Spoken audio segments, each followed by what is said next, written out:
A paz de Cristo seja sobre a sua vida. Estamos aqui com mais um episódio do podcast Uma Decop. Hoje nós temos uma pessoa muito especial que está conosco aqui, que tem muito a acrescentar na sua vida. Inclusive, o podcast de hoje teve um atraso, porque a gente estava num bate-papo muito sadio aqui. Nós cortamos o bate-papo para iniciar o podcast, porque o negócio hoje está muito abençoado. Então, eu já quero te pedir, se você ainda não se inscreveu no canal, se inscreva nesse canal, deixe o seu like, pegue este link, mande para todos os seus amigos. E não esqueça, passe a mão na caneta, pega um papel que você vai anotar muita coisa boa. E lembrando que no final nós teremos um sorteio muito bacana. Pastor Lenilson, seja muito bem-vindo no podcast Uma Decop. Francis, boa noite para você. John, boa noite. Boa noite, pastor. Galera da produção aí, boa noite. Tamo aí, tamo junto. Vamos partir para cima, vamos conversar, vamos bater papo hoje. Glória Pai do Senhor, povo de Deus, Pai do Senhor, Juventude Uma Decop, mais um podcast. E eu tenho certeza que hoje você sairá edificado, assim como das demais vezes. Pai do Senhor, pastor Lenilson, é um prazer ter o Senhor conosco. E além de meu amigo íntimo, é um pastor que a gente tem uma referência imensa e admiração profunda. E eu tenho certeza que eu sairei daqui abençoado e aprendendo mais. Da mesma forma, aos ouvintes também irá sair abençoado. Vamos começar nossas perguntas. Bora! Que já tem um monte. Pastor Lenilson, conta pra nós como foi o começo do senhor. O senhor nasceu em um lar cristão? O senhor encontrou Cristo ao longo da vida? Ou você já nasceu no berço evangélico? Então, eu sou de uma família tradicional de Conselheiro Pena, uma família, ainda que não é aquela família conhecida, talvez, mas é uma família antiga. A família do lado do meu pai é mais conhecido como Zé Narciso, e o meu avô também. E essa família foi criada aqui no Zé Rodrigues, depois desceu para a rua. Parte da minha família, da família dos meus pais, mudaram para Belo Horizonte, vivem até hoje. E eu sou de uma família católica, né? Nasci numa família católica. E fui criado numa família católica. Minha mãe é ministra da Eucaristia na igreja católica. Então, eu vim criado praticamente toda a minha família com raízes católicas. E caminhei aproximadamente até os 16 para 17 anos dentro da visão da igreja católica. Até que eu tive uma experiência nova, conheci minha esposa. Foi até uma coisa interessante, era a época do mês dessas comemorações juninas, e eu nunca tinha visto ela. Ela morava na outra rua, de frente, vamos dizer, para a rua que eu morava. Eu nunca vi minha esposa. E a primeira vez que eu vi ela foi lá, na escola, naquele dia. Eu falei com um amigo meu, eu falei assim, olha, vamos valer aqui alguma coisa, eu vou postar para vocês que aquela ali eu vou namorar com ela. E a gente brincou e realmente eu cheguei até ela e conversei, e a gente até hoje está junto, né? 36 anos, já para 35 anos de casado. E aí, ali eu a conheci, eu até contei na igreja quinta-feira agora. Eu a conheci, fui para namorar em casa, coisa que eu nunca tinha feito. E lá minha sogra cristã, membro da primeira igreja batista, diaconisa. O meu sogro não frequentava, meu sogro não era membro da igreja, ainda que um homem de grandes exemplos, um homem que marcou muito a minha vida. A minha sogra começou a me convidar. E tipo, vou sair fora, vou lá na igreja fazer essa visita, era uma sexta-feira, e para me ficar livre da minha sogra. E aí, a primeira palavra já tomou meu coração. No sábado eu voltei e no domingo eu me converti. Glória a Deus, até hoje. Então, eu tive essa mudança na minha vida, dentro desse contexto que eu te contei aqui. Na verdade, através da minha sogra. E mais, a minha esposa estava afastada, praticamente desviada dos caminhos do Senhor, e eu pude ser um canal, né, para que ela retornasse, para que ela fosse para a casa de Deus. Há algum tempo atrás, nós estávamos aqui, a casa da minha sogra, a alguns metros daqui, e ela falou na mesa assim, eu ajudei na conversão do Lenilson, e o irmão dela falou assim, como é que é aí, irmão? Então, eu até, de certa forma, cooperei para que ela retornasse à igreja, né? E desde aquele dia, nunca mais eu me afastei dos caminhos do Senhor. Nunca mais. Glória a Deus. E essa foi a minha conversão, a mudança, a entrega ao Senhor, né? Ô pastor, e a gente sabe que em alguns aspectos existe um conflito entre a igreja católica, né, entre os evangélicos. Tem muitos católicos que não aceitam alguém vir para a igreja evangélica, assim também evangélicos que não aceitam também ir para a igreja católica. Como que foi esse impacto na família do senhor quando você falou assim, opa, agora eu sou cristão, aceitei a Cristo, vou para a igreja batista? Existiu ali algum conflito entre a sua família em si? Rapaz, conflito eu acredito que não, mas guerra sim. A coisa não foi feia, não, foi horrorosa, foi difícil, porque, na verdade, vamos dizer assim, eu fui o primeiro a me posicionar, ou tomar uma atitude, ou ter agora essa conversão, né, a visão da igreja cristã evangélica, e eu que era um crítico, eu era um crítico voraz. A rua de acesso de Conselheiro Pena principal sempre foi essa rua da Igreja Assembleia de Deus, é a rua principal da cidade. Eu lembro, eu estava até falando com um irmão que me recebeu ali, que eu lembro da Igreja Assembleia de Deus, pequenininha, aqui no canto, fininha, tinha uma casa aqui, e eu passava, isso, e olha para você ver o que é o coração do homem quando não conhece a Deus.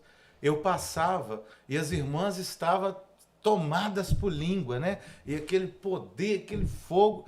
E eu passava e brincava assim, eita, a cachorrada tá latindo hoje. É triste, mas é uma coisa que eu fiz, né? Aí eu lembro que num tempo, quando eu fui batizado com o Espírito Santo, eu falei assim, comecei no mesmo.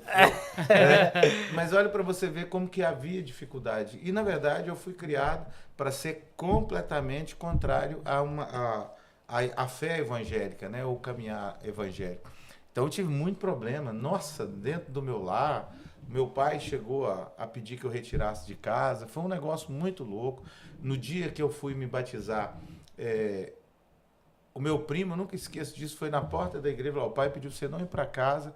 Seu pai está muito furioso e há até promessa de te causar um dano maior. Mas eu falei, não, eu vou para casa assim mesmo, e fui.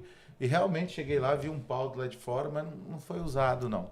Eu tive a oportunidade, quando meu pai adoeceu, de falar muito com ele através dos dias que eu passei com ele. Eu passei 100 dias com meu pai no hospital, de falar e de ouvir dele. Eu falei assim, eu errei com você. Você hoje é um exemplo para mim, e foi um momento muito bom. Inclusive, meu pai, naqueles dias, abriu o coração, confessou a Jesus, contou os males que ele havia praticado, chamou a minha família, falou sobre aquilo. Então, assim, foi muito, muito especial. Mas foi uma caminhada difícil. E até poucos anos atrás, eu ainda tenho familiar que me resiste só pelo fato de eu ser, não só evangélico, né, ser pastor. E uma coisa que eu noto, por eu viver muito aqui dentro da cidade, conhecer todo mundo, as pessoas têm, até hoje, muita dificuldade com relação a mim por causa da questão pastoral. Tem uma palavra que o T.D. Jakes, eu sempre reposto ela, que ele fala assim, as pessoas têm muita dificuldade de te aceitar, bem como a sua família, como que você viveu ao lado delas, porque elas sabiam quem você era, elas conheceram o seu passado, elas têm dificuldade de crer que você é uma nova criatura, né? Mas a Bíblia diz que nós somos lavados e remidos no sangue de Jesus. Mas foi uma situação, hoje bem menos, quase não existe, mas já foi muito, muito grande, né? Então, eu vou, por exemplo, nos Estados Unidos, o meu irmão é católico, ele é tocador da igreja, eu fico na casa dele. A última vez eu assentei, nós jantamos com o padre dele e não temos nenhuma dificuldade hoje, vamos dizer, mas já houve muitas, em muitos aspectos, né? Mas passou essa fase, graças a Deus, né? Pastor, o senhor disse aí que aceitou a Cristo bem novo. Em que momento da sua vida você sentiu e percebeu que tinha uma chamada pastoral? Como foi o desenrolar dessa questão na sua vida? Então, uma coisa muito curiosa, eu falei sobre isso também no meu sermão ontem, parece que até a oportunidade de falar de novo. Eu tive um pastor muito bom, o pastor Marcos Antônio, um pastor muito bom. Hoje ele é pastor em Galileia. E não sei porquê, quando eu cheguei, ele era um pastor muito fechado. E até hoje ele é. Ele é um pastor mais distante, não é um pastor muito ali de ficar embolado. Mas ele de alguma maneira se tornou amigo meu, amigo da minha família, amigo da minha esposa. E eu via nele a postura pastoral de uma pessoa assim, ilibada, um cara muito sério, muito sincero no que falava, um cara que não tentava remendar nada. E ele até hoje, assim, algumas pessoas até falam, o pastor Marcos é seco. Não, o Marcos é fantástico, o jeito dele. E esse comportamento dele, de alguma maneira, me despertou a olhar para a questão do ministério pastoral. E muito cedo, eu acho que com 6 meses que eu estava na igreja eu já comecei, porque eu sempre cantei bem, porque a minha mãe é regente de coral, meus irmãos tudo cantam, meu irmão toca muito bem. Então eu comecei a cantar no Ministério de Louvor, havia necessidades, voz masculina, eu fui convidado e eu fui cantar no Ministério de Louvor. E ali comecei o Ministério de Louvor, aí teve um culto, eles falaram, você prega? Prego. Eu fiquei até com dó dos irmãos, né? Aquele primeiro sermão, aquele primeiro dia. E aí eu fui me despertando automaticamente. E aquilo foi crescendo no meu coração, mas eu não via a questão da figura pastoral em mim. Eu tinha muito medo, pastor, eu acho que o pastor sofre muito. Eu acho que muitas igrejas são muito exigentes com pastores, elas são não tem muita empatia com a figura do pastor, ainda que mudou muito em muitas áreas, mas as igrejas oprimem muitos pastores, essa é a grande realidade. Infelizmente, Isso, eu brinco lá na igreja o seguinte, é fácil vocês acharem defeito em mim.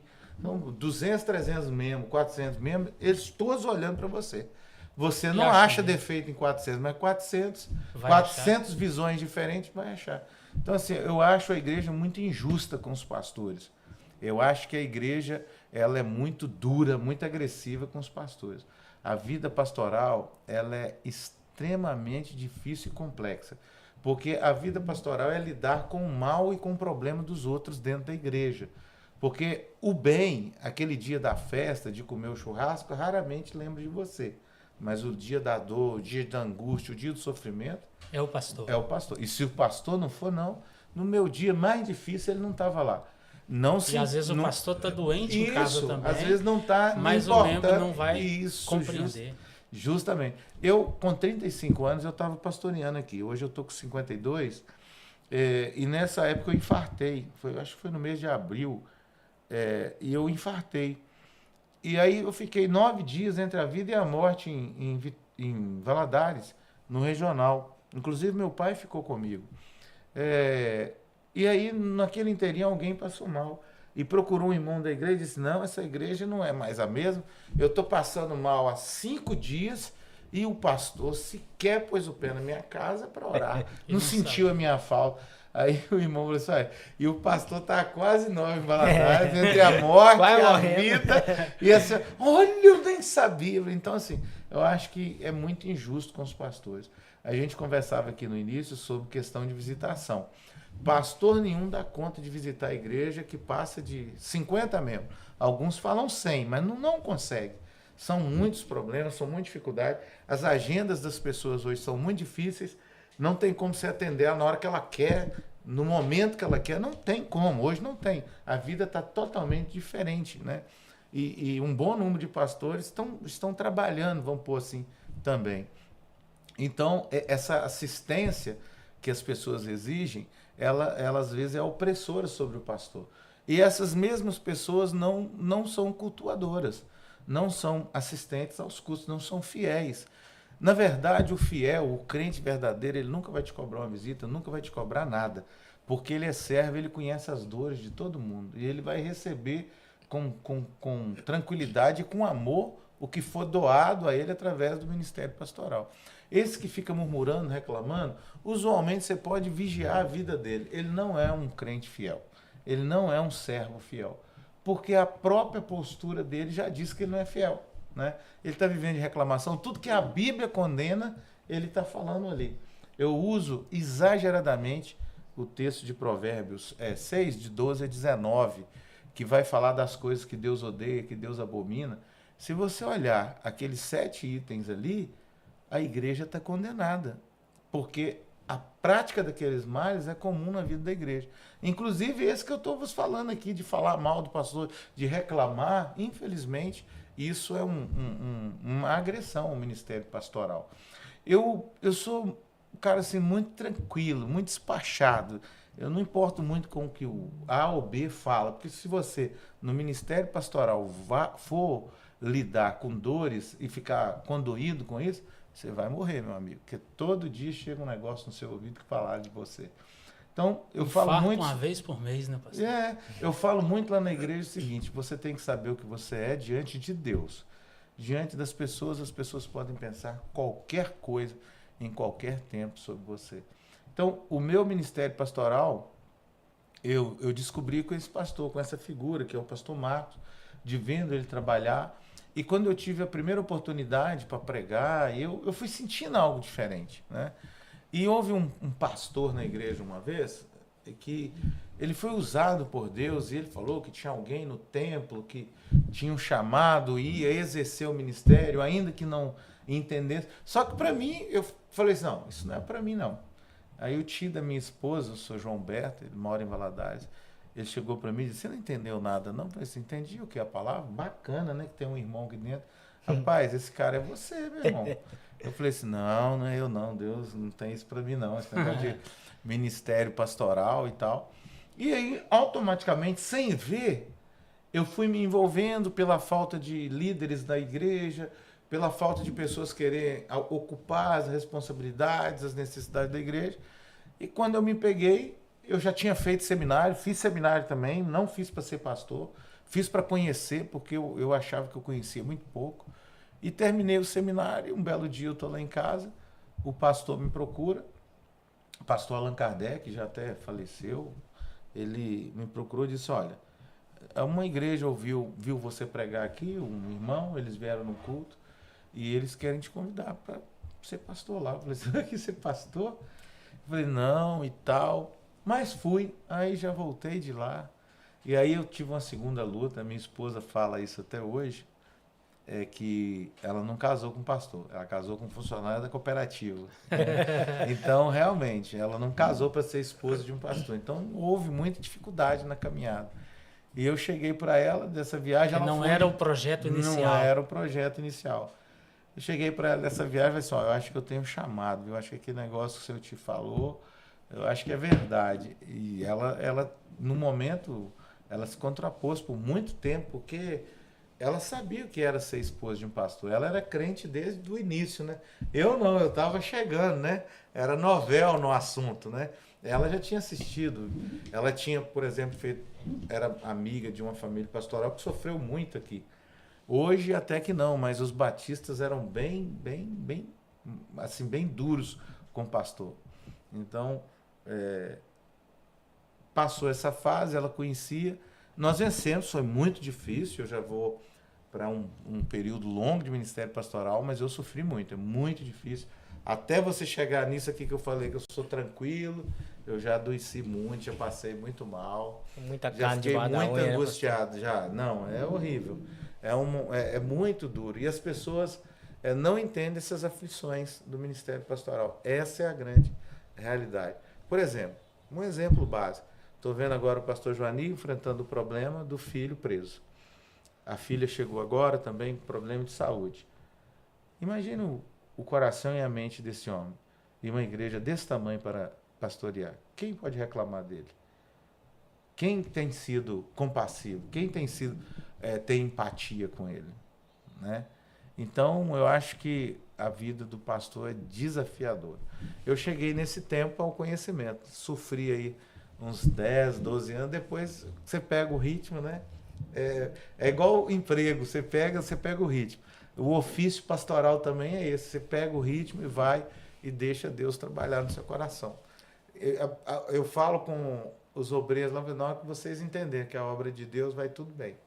O problema é você querer que a obra seja sua e não de Deus, né? Eu ouvi uma frase do pastor Elias Dantas. Ele fala assim: não case com a igreja. Ela já tem noiva, ela já tem marido. Então a gente tem que ter sabedoria para medir essas coisas. Mas no início a gente erra muito, a gente acha que sabe tudo, quer criticar os pastores mais velhos. O cara tá velho, aí você vai ficando velho, aí os que tá vindo tá te criticando. Mas você sabe porque tá naquela passada ali, né? Então o ministério é complicado e foi nesse tempo que eu cheguei a esse entendimento. O senhor citou aí sobre a exigência da igreja. A exigência da igreja hoje em relação ao pastor, ela é maior ou é menor que a exigência de 20 anos atrás? Menor, muito menor. Eu acho até perigoso, porque se chega muito fácil ao pastorado, ou se dá nome de pastor muito rápido às pessoas, entende? Há muito pouca aprovação.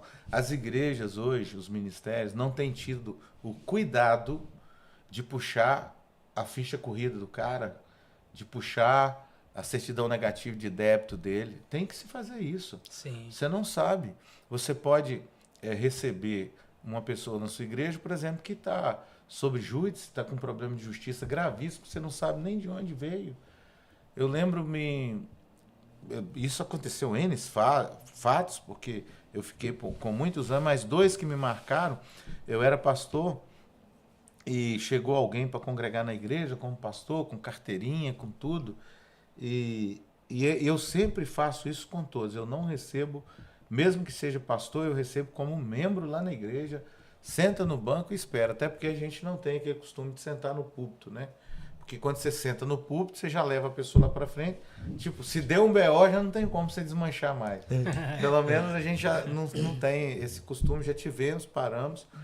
E quando eu fui pesquisar sobre esse indivíduo, né, através do nome, comecei a achar um monte de problema. Na verdade, ele tinha saído de uma cidade da região de São Paulo e ele, na verdade, tinha cometido um estupro de vulnerável. Olha só.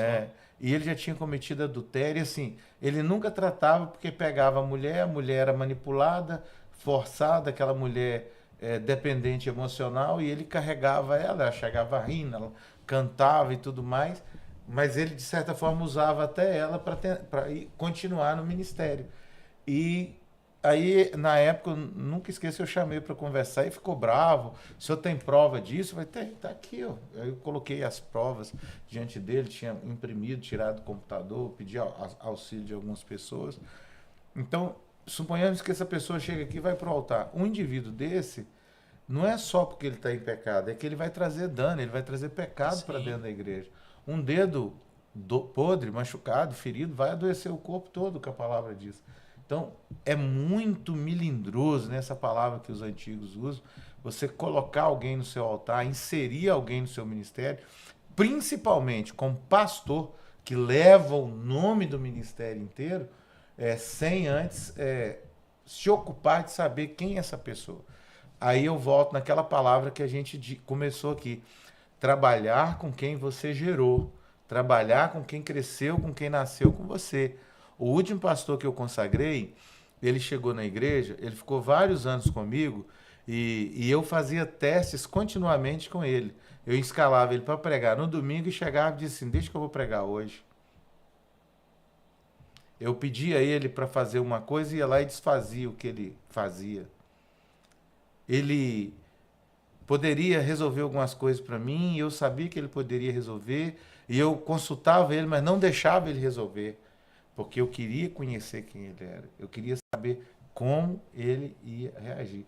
Ele nunca ficou sabendo disso. Eu contei tudo para a igreja inteira no dia da consagração dele.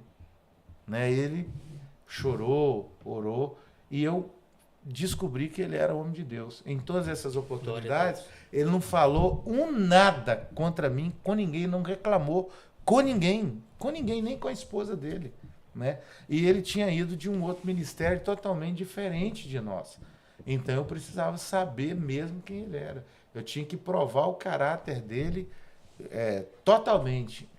E eu brinquei na noite, passou no teste. Né? Você está sendo consagrado que você passou no teste. Então, hoje, as igrejas estão errando muito. Esse afã de querer receber membro, de crescer, de trazer alguém que chegou na cidade. E as igrejas erram muito, pessoas prósperas, pessoas que aparentam ter finanças, as igrejas abrem muito rápido para elas. Eles não testaram, não provaram, não sabem quem são essas pessoas e as portas já vão sendo arreganhadas. E às vezes as pessoas chegam, elas cantam muito bem, aí a gente empolga, elas pregam, tem pregador que é brilhante. Mas e a vida deles? É brilhante também ou é obscura? Casa, será que é brilhante? Em casa. Com a família, né? Isso. Então, eu lembro de um episódio que aconteceu na Batista, em que o pregador começou a pregar e a mulher dele cantava e o marido pegou o microfone chorando, falando em línguas e falando que Deus estava naquele lugar, que ele sentiu o mover de Deus. Então, na hora que passou a palavra ao presidente da festividade, o presidente convidou a mulher dele para casar. E ela chegou chorando, né? Aí todo mundo disse, nossa, Deus, quebrantamento, que homem crente. E o pastor falou assim, mano, não, é para você sorrir, é para você adorar. Ela disse, como que eu vou adorar? Se este homem que esteve aqui agora falou que Deus está presente, que Deus está na vida dele, pegou as alianças que nós temos, olha na minha mão se tem aliança, olha na mão dele se tem aliança, jogou dentro do vaso e disse que o nosso casamento, perdão da palavra, é uma merda. Como que eu vou entrar num culto lotado de pessoas e fazer isso? Agora imagina, isso era uma convenção. Imagina o que aconteceu, né? Então você vê uma mulher subjugada, um casamento falido, mas lá na frente com o microfone na mão, o cara tem voz grossa, fala bem, prega bem, entrega profecia. Então, se no meio da liderança... É a videira que só tem folhas, Só né? tem folhas. A Convenção Batista teve um problema gravíssimo antes de nós nos afastarmos dela, que nós fomos liderados durante um bom período por um líder, a ordem de pastores, porque lá funciona dois caminhos, né? A convenção, que se fala Convenção das Igrejas, e a ordem de pastores, né? Elas são separadas, mas são juntas, né? Mas tem a ordem de pastores. A convenção só trata de igreja, a ordem só trata de pastores, né? Então, nós fomos liderados por um pastor que estava em adultério, anos a fio.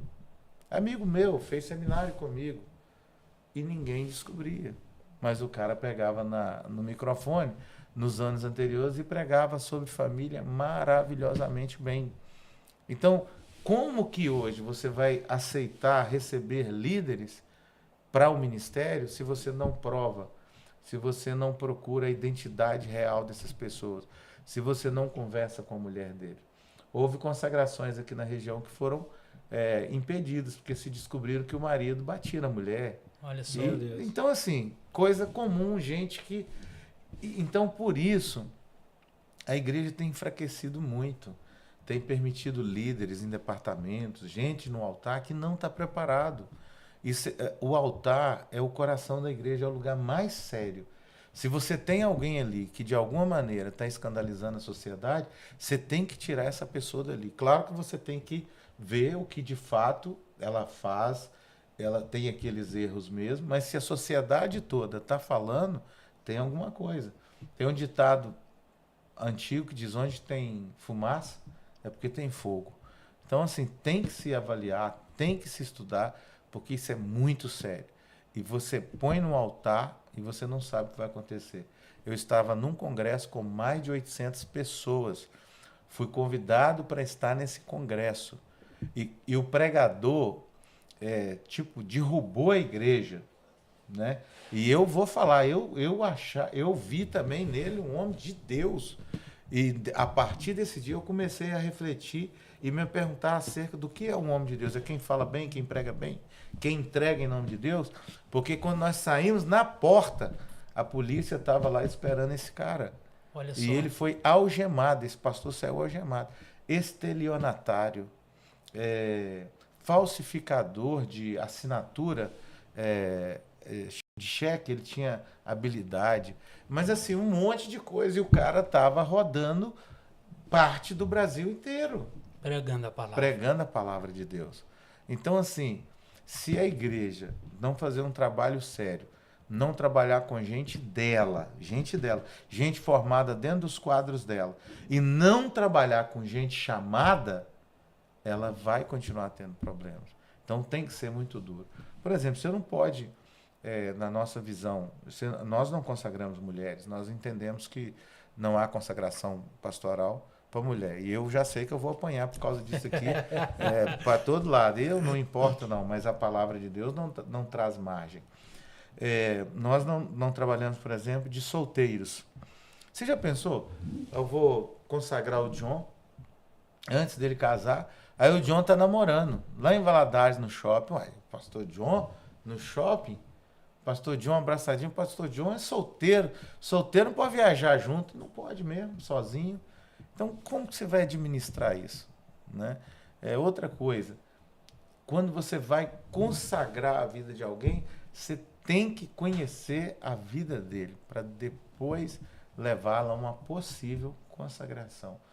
Então, hoje, o mesmo Ministério Batista que eu fiz parte, a convenção, hoje nós não fazemos parte da convenção, é bem duro nesse aspecto. E ali na primeira igreja nós endurecemos mais ainda. Nós fizemos uma reunião com os pastores e sentamos e determinamos. Isso e acabou. Não tem discussão, não tem fulano que chegou. Eu tenho pessoas lá na igreja que congregam há mais de 2 anos que chegaram com carteirinha de pastores, de ministério, mas eu não consegui informação sobre eles, então para mim é membro. Fazem parte da membresia da igreja. Como teve pastores que já chegaram lá, querendo o altar, querendo ser pastores, e na visão de alguns eu demorei ou deixei, e realmente é intencional, eu deixo mesmo. Porque se você é pastor, você não precisa de eu te nominar, eu te dar um cargo lá. Vai chegar um momento que eu vou notar, a congregação vai notar, e aquilo vai fluir naturalmente. Se você chega forçando, pedindo ou querendo uma posição, você não tem essa posição. Essa posição não é sua. Porque na casa do Senhor, o que você tem, o seu chamado, você não precisa pedir, ele flui naturalmente. Tanto que quem é chamado, muitas das vezes quer fugir, né? Quer fugir. Era o meu caso, eu queria fugir. É o que eu te disse, meu ministério veio naturalmente. Quando eu me apeguei, eu já estava sendo consagrado. Ô pastor, e como funciona o processo para ser pastor na Igreja Batista? A gente sabe que eu acho que é um pouco meio diferente das assembleias, né?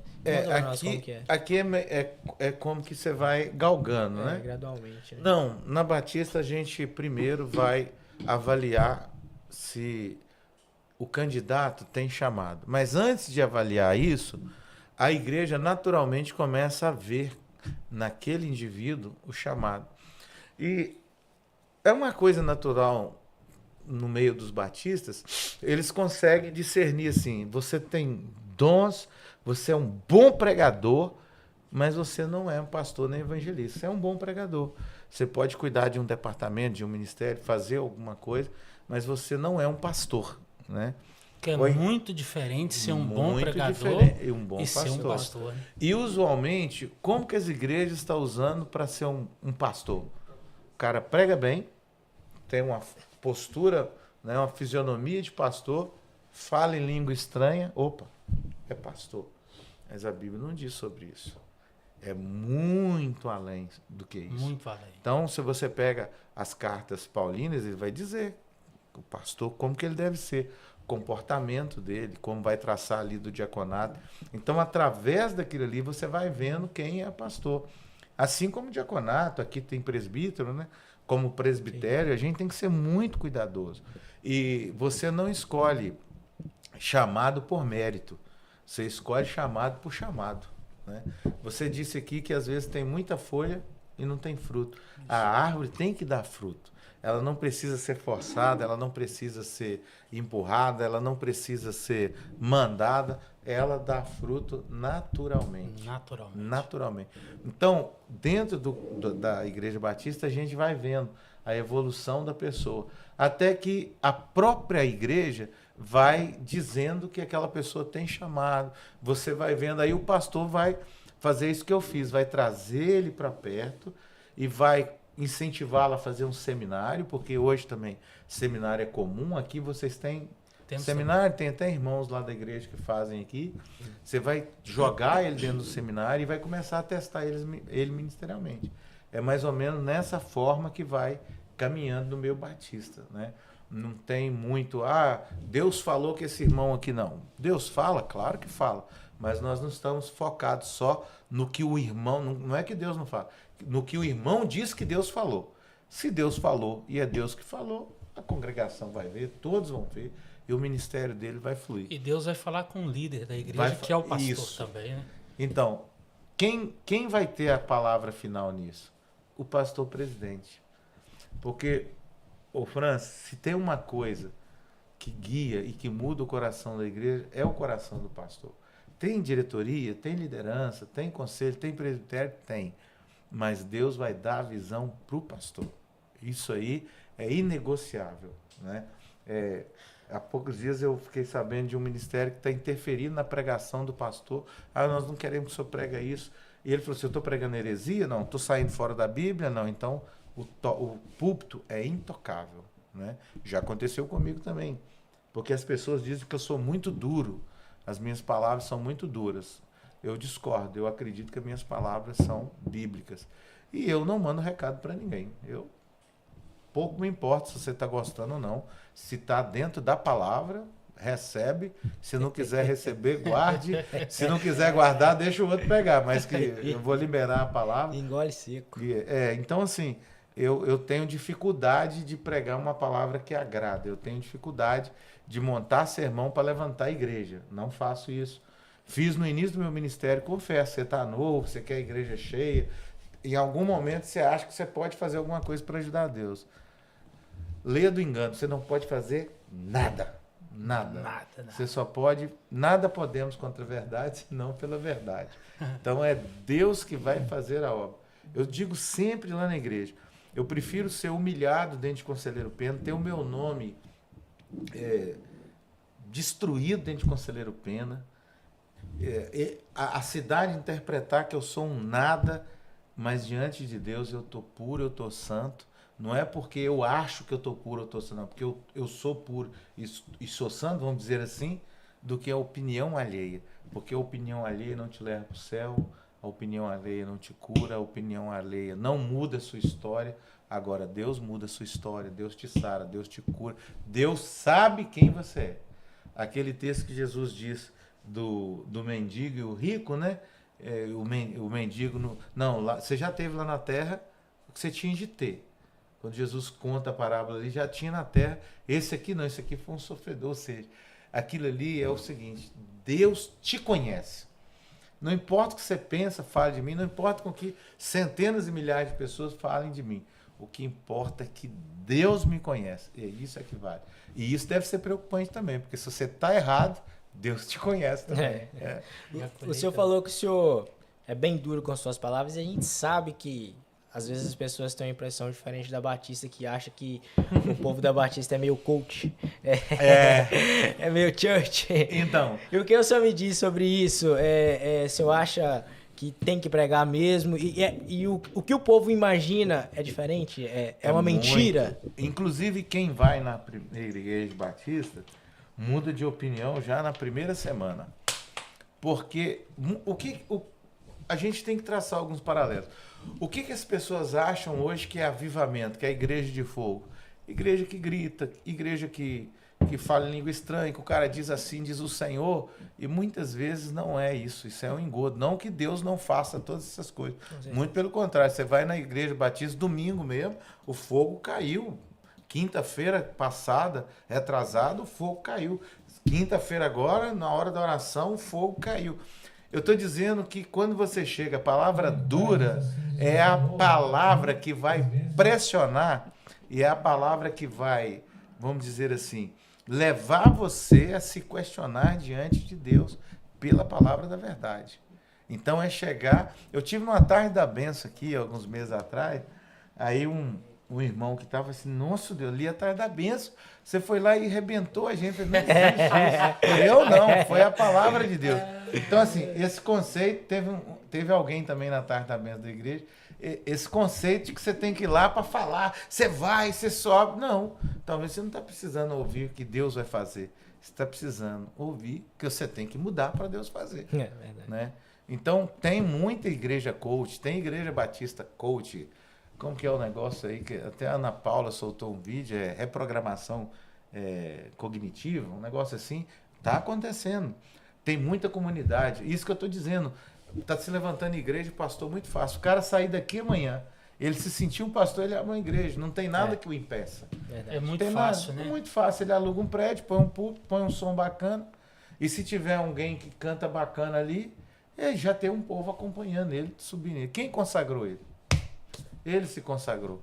Ele se autodenominou, um grupo de irmãos que gosta dele o denominou pastor e dali vai seguir. Então, está muito, muito complicado. As igrejas precisam começar a rever isso, os ministérios. E eu acho que culpa disso também é das convenções, porque as convenções foram agindo de forma tão errônea que os pastores foram saindo e fazendo do jeito deles também. Do jeito que acha né? certo. Que acha que está certo, né? Então, hoje, a gente tem, é um problema que a gente tem que lidar com ele, que a igreja precisa estar muito atento nesses paralelos. O que é poder e o que não é poder de Deus.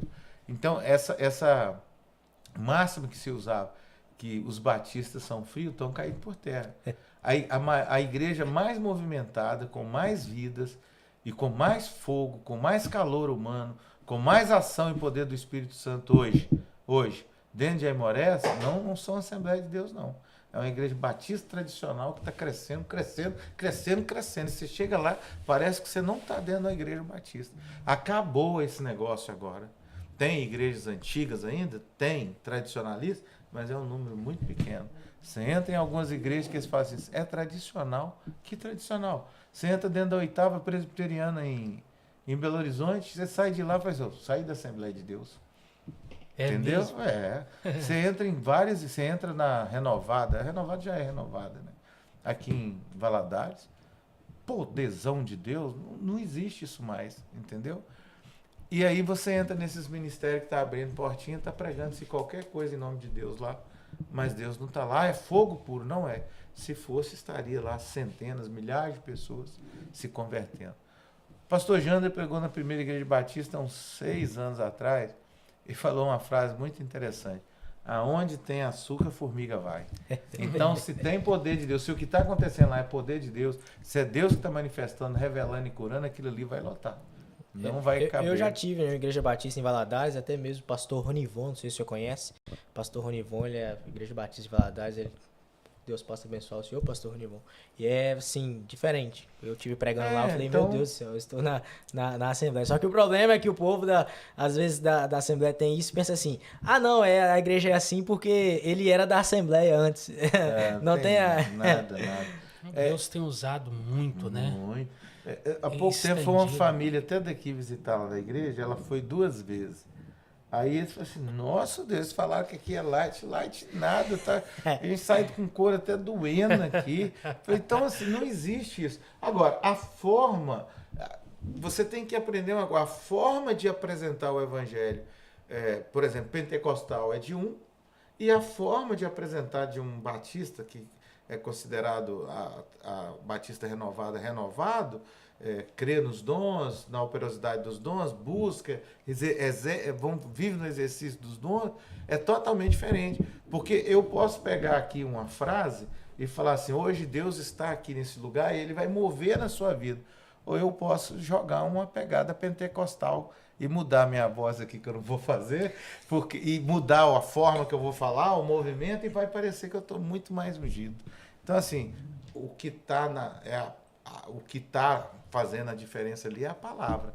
Então, muita gente entende avivamento com a forma que eu exponho, né? Então, lá na igreja, muitas vezes, eu noto que os irmãos estão meio à parte, mas não vou dar uma de pentecostal, né? Engrossa a voz, dá umas batidas de pé, chama, Falei, irmão, tá vendo? É a mesma frase, é a mesma colocação, eu só coloquei um negócio para te dar um gás. Então, a diferença que as pessoas buscam e para falar de poder de Deus, não é poder de Deus, é postura humana, é a forma que se expõe a palavra. Eu tive aqui dentro, por exemplo, a última vez, foi um pastor grandão. Que cara para mim foi Reginaldo Ribeiro. Foi mais tradicional do que os pastores que eu tenho ouvido. Ele foi, aquilo ali ele pregou como se prega. Pastor presidente da Assembleia de Deus em Jabuticabal, São Paulo. Pois é, e aí eu fui olhar lá, o cara pastoreou a igreja gigante. O que ele prega ali é o que um pastor batista prega hoje. Mas já vi em outros pregadores aqui também que o cara quase quebra que a proteção do púlpito. Então, aí às vezes as pessoas acham que isso vamos dizer assim, isso é poder de Deus, é fogo. Então, vamos pegar aqui o Neudson. O Neudson pregando, por exemplo, ele não é um assembleiano, ele é um batista avivado, vamos pôr assim. Não estou dizendo que ele... depois ele vai brigar comigo, né? Não, tem que mudar. Não é questão. A forma dele explanar é a mesma forma de um batista, né? Então, se você for hoje numa igreja, num evento batista, você não vai ver diferença. Vai ver diferença porque a única diferença maior hoje que eu acho não é nem na entonação das vozes, não. É na questão de que a Assembleia de Deus tem muita oportunidade. E a Igreja Batista não tem, é só o ministério de louvor, né?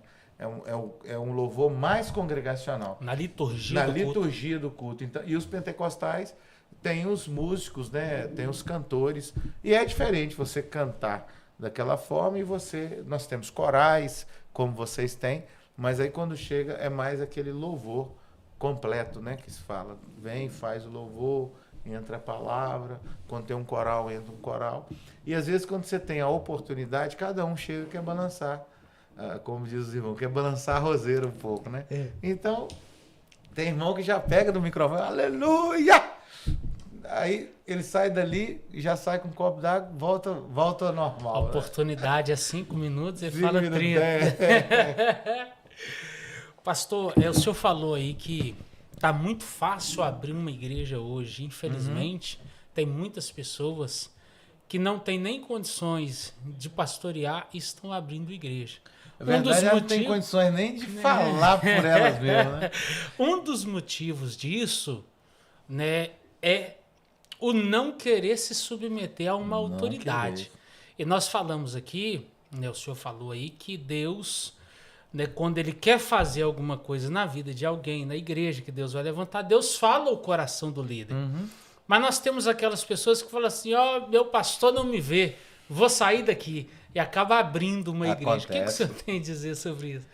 Olha, a Bíblia diz que ele é rebelde, né? Isso é um espírito de rebelião. Ele está fazendo o mesmo que Satanás fez. Vamos ser sinceros, direto, objetivo, não ficar dando rodeio para o cara achar, mas fez isso. Não, o servo ele vai ficar, ele vai caminhar, ele vai estar junto. Se ele é chamado, ele não precisa dizer que é chamado. Ele é chamado. Ele não vai precisar nem da nomenclatura do PR ou do DR, qualquer coisa na frente do nome dele. Né? Porque hoje eles estão querendo ser até apóstolo. Agora, há poucos dias, eu vi um cara falando que ele não é apóstolo, ele já está em nível de arcanjo. Então, assim, a coisa tá... Não, eu vi um cara esses dias falando num podcast que pode falar, quem quiser conta, mas ele é o Elias que havia de vir. Esse vídeo está rodando muito. Você viu? Eu vi. Não, isso é um absurdo. Então, assim, é muito triste, é mais difícil. Essa palavra minha aqui também vai ser, eu vou tomar pancada aí, vamos falar até a reviria. É mais difícil abrir um boteco do que abrir uma igreja. O boteco você põe lá, você tem que procurar um alvará de funcionamento. E a igreja você não precisa de nada. Você só abre na garagem de sua casa, dentro de sua casa, no terreiro, debaixo do pé de manga, põe cadeira, é a igreja. E o cara se autodenomina pastor. Então, assim, hoje, para você, eu tô lá com um restaurante, você se denominar chefe de cozinha, você tem que ter toda uma preparação, toda uma graduação, toda uma formação. E para você ser pastor, não vale nada. Você não precisa fazer nada. Não está valendo de nada. Você só junta a sua família, que gosta de você, que quer você como pastor, fala que você é pastor, você virou pastor. Né? Então, ali em Valadares, eu fico assim, horrorizado com o tanto de igreja que tem em Valadares. mesmo. E aí, vez por outra, eu era convidado para umas igrejas. Aí como que é as igrejas lá? A família do John Wesley é uma família grande aqui na igreja. Aí eles colocaram no coração que você tá novo, mas vamos pôr o Roberto. Tinha chamado, o Roberto era pastor.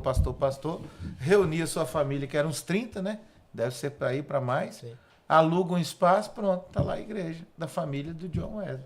Tá lá a família Costa, tem a sua igreja.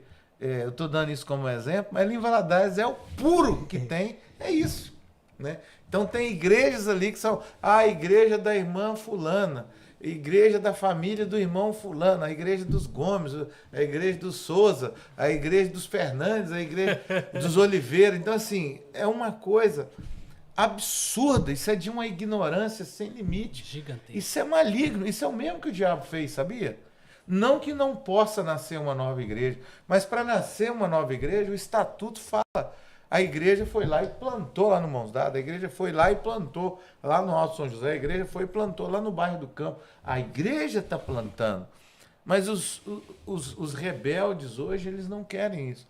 Eu li uma crítica, não é de um pastor, há mais de 25 anos atrás, do Jô Soares. Ele escreveu e ele fez uma crítica sobre saduceus e fariseus, pastores de hoje. Meu Deus. Porque hoje o que a gente está vendo é saduceu e fariseu, herético, gente que acha que tem mais do que quem está liderando ele, que não submete a liderança. Isso é rebelião, isso é espírito de rebelião. Então são pessoas que estão fazendo por si mesmo e que a Bíblia as condena duramente. E o que essas igrejas fazem? Elas fazem para lá, fica 2, 3 anos falando do ministério que elas deixou. Não fala da palavra, não fala de Deus. É uma coisa que, assim, a gente meio que proibiu e não vem acontecendo, e não, em nome de Jesus, não vai acontecer dentro da igreja, é eu ficar de lá pregando algo que eu sou contra na Assembleia de Deus. Ou eu ficar de lá pregando quanto que eu sou contra na presbiteriana ou na metodista. Isso não existe. A igreja é para evangelização, pregação do evangelho. A igreja nem é para cura. A igreja não é para libertação. A igreja não é para prosperidade. A igreja é para salvação de alma. Aí essas outras coisas vêm no pacote, que a Bíblia diz que as outras coisas vos serão acrescentadas. Essas coisas vão acontecer em virtude de você ser fiel a Deus. Que alguém que foi salvo, consequentemente foi liberto. Foi liberto.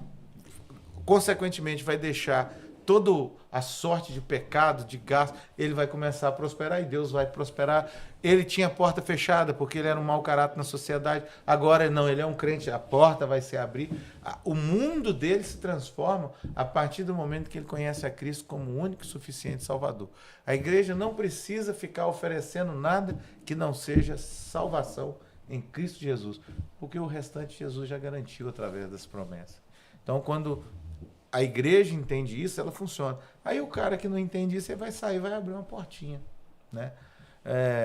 Esses dias eu até coloquei no grupo da igreja, nós somos 11 pastores.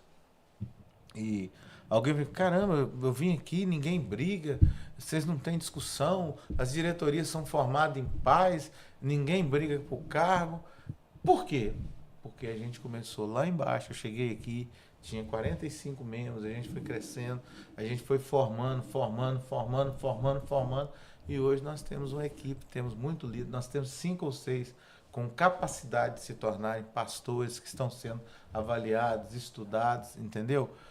Nós temos hoje um grupo muito grande de músicos, porque desde o dia que eu cheguei, a gente tem uma escola de música lá dentro da igreja, é o Eduardo hoje, que dá aula de graça todas as semanas.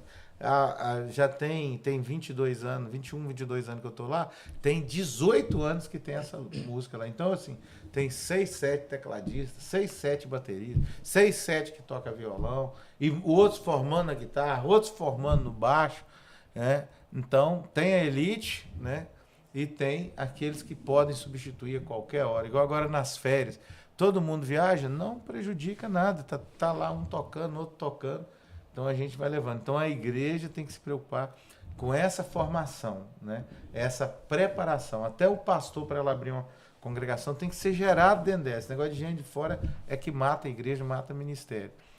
E o cara que não se submete, como você disse, ele não vai submeter, não é só a igreja, nem vai submeter a nada. Daqui a pouco o ministério dele também vai dividir, ele vai criar pessoas igual ele. E tem uns que dizem que o pastor dele é Deus, né? Olha, Eu brinco com as pessoas assim, eu fico imaginando quando os anjos caídos chegaram aqui na terra, olharam para Satanás, olharam para o céu e disseram: que besteira que a gente fez. Não, mas vamos seguir que nós não podemos baixar a guarda, não. Então esse cara que sai, ele chega lá, ele começa a ver problema, dificuldade, ele começa a ver que os crentes que foi com ele começam a falar mal dele, alguns já começam a voltar, e aí ele vai ver que ele é que estava errado. E ele inspirou outras pessoas a errar, ou seja, ele foi o demônio da situação. Nunca vai ser saudável, nunca vai ser. Eu entendo que alguns ministérios, os pastores estão cometendo burradas gigantescas. Então, tem diretorias lá para tratar com isso. Que tratem e que você aguarde nesse tratamento. E que saiba que é o Senhor que vai cuidar de tudo. Mas se você sair, abrir, revoltar, isso só vai trazer dano para você mesmo. E raiz de desobediência e a raiz da amargura, né? Agora me diga, como que uma igreja dessa vai prosperar? Não tem como. Outro vai dividir com ele lá na frente. Não vai. É porque aquele espírito acompanha aquele povo. Acompanha. A lei da semeadura. Então, você pode notar que toda igreja que saiu de divisão um dia, os problemas dela nessa área não cessam. A firmeza dos membros não tem. Não tem. Ela sempre lida que, nós fizemos o culto do perdão e nos perdoamos, pedimos perdão, está quebrado. Tá não, está lá no coração das pessoas. Os próprios líderes têm esse desejo, né? Ali, às vezes, é um líder ciumento, é um líder que não consegue ver o outro crescer, porque aquela raiz está ali no meio, sempre desconfiado, sempre fazendo um grupinho para tentar minar uma liderança, minar um pastor, minar um trabalho. Você está à frente de uma Decop, você sabe. Se não surgiu ainda, há algum tempo vai surgir um que vai ficar com inveja. Por que só o Francis tem que estar lá? Por que só o Francis está no... Por que eu não estou lá? Por que eu não fui levado lá? Aí começa as panelinhas, junta 6 que pensam igual ele, daqui a pouco está dando dor de cabeça para a gente. Isso tudo é espírito de rebelião dentro da igreja. Você olha para a Bíblia, esses espíritos estão agindo lá. Só que, não sei, parece que os crentes não querem ver essas coisas, né? Mas existe espírito de rebelião. A história se repete, que muda são os personagens. Isso aí. Infelizmente. Eu tive um pastor de evangelismo, pastor Antônio de Oliveira, ele diz assim, quem sai se vai. Esquece, deixa aí. Não pertence ao corpo. Membro do corpo fica no corpo. Então o cara saiu, achou que levou alguma coisa e não levou nada. Só levou problema. Deixa embora. Eu tenho um comportamento que às vezes tem alguns irmãos que ficam até... Mas o senhor fala que ama tanto a gente, aí você chega, estou desgostoso, quero sair, vou para a igreja B. Fechou, vai na bênção. Mas o senhor não vai tentar me convencer? Não, você já chegou aqui decidido. Te convencer de quê? Você já chegou, você já deu a palavra, seu coração já está fora daqui. Falou, tô indo, ele falou, tô pensando. Mesmo que seja, tô pensando, então quer dizer, a mente dele, o coração dele já está cogitando aqui. Então não tenta impedir, não vale a pena. Eu digo lá na igreja, quem quiser ir embora, eu não mando ninguém embora, amo a todos, odeio quem persegue a ovelha minha, quem não gosta de ovelha minha, eu acho ruim isso, eu fico bravo com isso, mas se quer ir também, tchau, vai com Deus. Porque o rebanho não é seu, ele é de Deus. É verdade. Tá? E quem quer ir, deixa ir, porque se ele ficar aí vai te causar problema. Essa é a realidade. Eu seguro, nunca segurei ninguém. Tem gente que chegou no final do culto, a partir de hoje eu não vou me lembrar na primeira igreja. Irmão, que bom. A porta está aberta, tá? Quiser voltar algum dia, vai na fé. É isso aí. Pastor, vou dar um corte rapidinho aqui. Foque em mim agora. Quero fazer um agradecimento à melhor farmácia da nossa cidade. Eu queria saber se vocês sabem qual que é a melhor farmácia da cidade de Conselheiro Pena e região, hein? Fala, é a Ideal Farma. É a Ideal Farmas. Nós queremos fazer um agradecimento à Ideal Farmas, que é nosso parceiro, que abraçou esse projeto com todo o amor, com todo o carinho. E você que precisa de remédios, você que quer na área da perfumaria, ou seja, na área íntima, você encontra tudo na Ideal Farma. Além do atendimento ser excelente, são pessoas capacitadas para te atender da melhor forma possível, produtos de excelência e de qualidade, o atendimento excepcional e o preço é o melhor de todos. A Ideal Farma tem tudo que você precisa, tudo que você necessita você se encontra lá. E tem na liderança do nosso amigo e irmão em Cristo Jesus, Yuri Manzico, a toda a família Manzico que está aí nesse grande projeto. Que Deus abençoe grandemente E se você que não sabe onde encontrar a Ideal Farmas, ela fica na esquina, bem no centro ali da cidade, perto da praça da prefeitura. Dá uma passadinha lá, eu tenho certeza que ela irá abraçar você, irá abraçar a sua família, que eles são um povo abençoado e os melhores preços, o melhor atendimento, tudo que você precisa você encontra lá na Ideal Farmas. O nosso agradecimento, que Deus abençoe a Ideal Farmas, que tem abraçado esse projeto com todo o amor e com todo o carinho. E eles atendem também no WhatsApp, né, John? O WhatsApp e entrega rápida também, viu? Você não tem como descer lá na rua, às vezes você tá com um problema em casa, ligou pra lá, os atendentes já atendem do jeito que você merece ser atendido e manda lá na sua casa ainda, em rápidos minutos, chega a sua mercadoria lá na sua casa. É isso aí. Deus abençoe. Vamos aqui à próxima pergunta. Menino, esse podcast hoje não acaba com 1 hora, não. Pastor Lenils, qual foi o maior desafio que o senhor enfrentou ao assumir o pastorado na igreja? Então, quando eu comecei o pastorado, primeiro que eu comecei muito novo, né? Eu comecei ali com cerca de 21 anos e eu fui para fora da cidade. Então, o primeiro desafio, a minha esposa era professora, tinha um bom rendimento, eu era funcionário da cooperativa, trabalhava no setor de água e assim, eu tive que deixar tudo e fui para lá. E eu tinha um filho, o meu filho, ele tinha a saúde muito debilitada, ele tinha um problema, um processo de problema estomacal muito forte, então isso debilitava ele e pesava muito as nossas finanças. Eu nunca esqueço, ele tomava um leite, parece que foi até proibido agora, um leite chamado NAN. Hoje tem vários outros, mas aquilo era caro, um tanto. Se eu não me engano, era $1,5 salário só de leite por mês. Então, e ele gastava muito tratamento, eu tinha que pagar plano de saúde para ele. E as finanças início ministerial é muito complicada, né? Eu praticamente passei a ganhar metade do que eu ganhava juntando o meu salário com a minha esposa. Então, assim, foi muito desafiador. O meu filho com a saúde muito limitada. E depois eu fui para outra igreja, eu comecei em Resplendor, fiquei um tempo lá. E depois eu fui levado aí para Aimorés, fiquei também um bom período lá. E ali em Aimorés, a igreja tinha tido um pastor por muitos anos, né?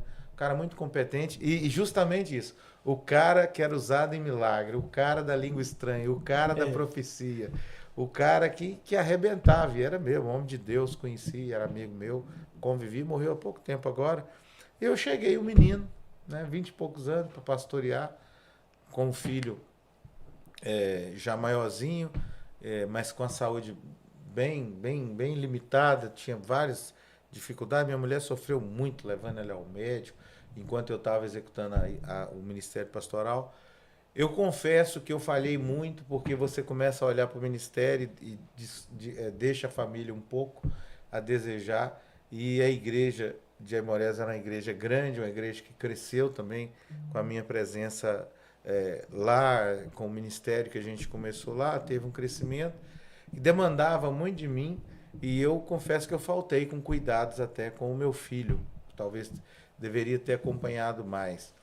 E nesse período lá é que o meu ministério mais teve dificuldade, porque a igreja era uma igreja antiga, dessas que manda em pastor, dessas que o pastor não tem direito de cometer uma respiração fora do lugar, não tem direito de errar uma frase no púlpito.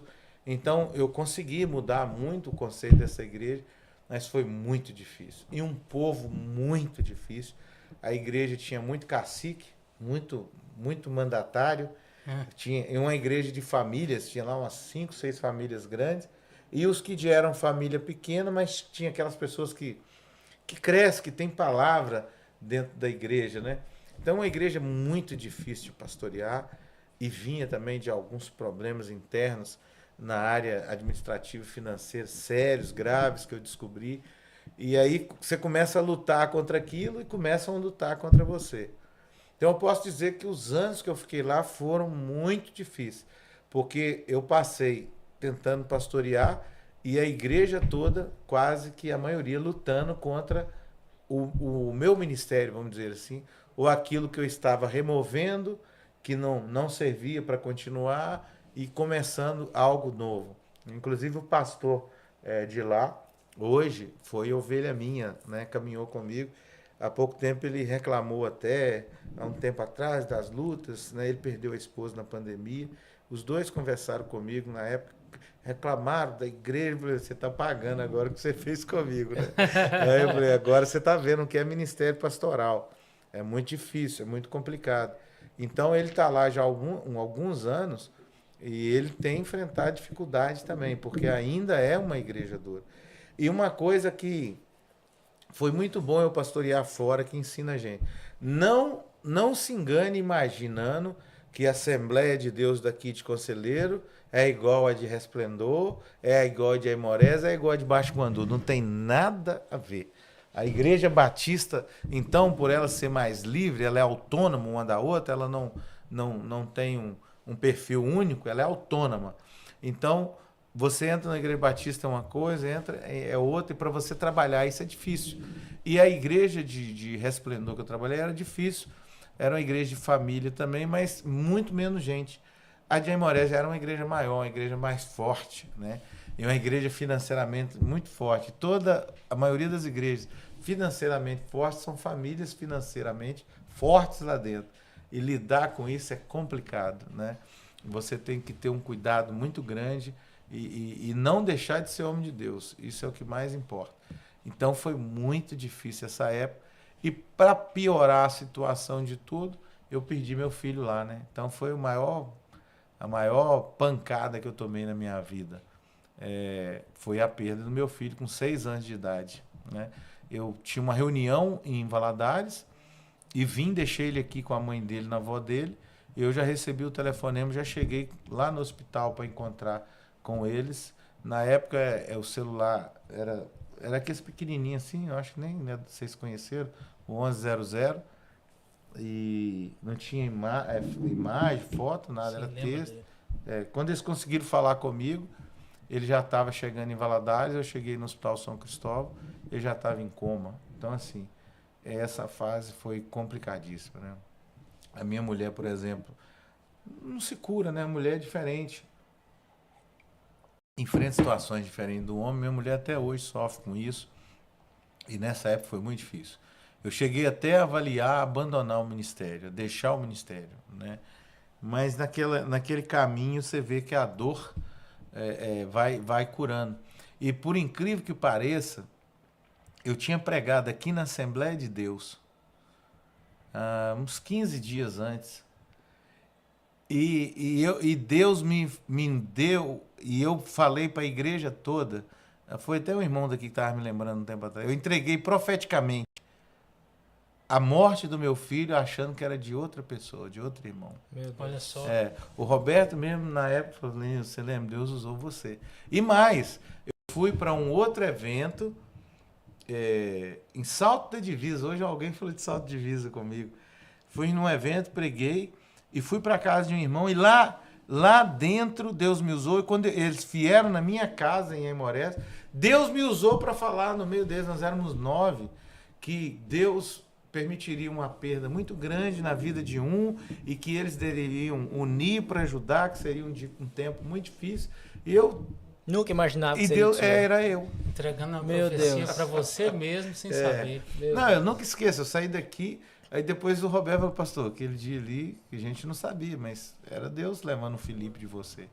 É difícil engolir isso, né? Então, assim, é o que eu falo. A palavra profética de Deus, ela pode ser para você mesmo, mas ela tem que ser de Deus. Então, essa época foi difícil. Pastor, né? Existiu algum conflito entre o Senhor ao ponto de querer questionar Deus e também querer desistir de tudo pelo fato que o senhor já estava pastoreando e Deus levar o seu filho? Não, eu nunca questionei Deus, mas eu fui brigar com Deus ano passado sobre isso. 2025.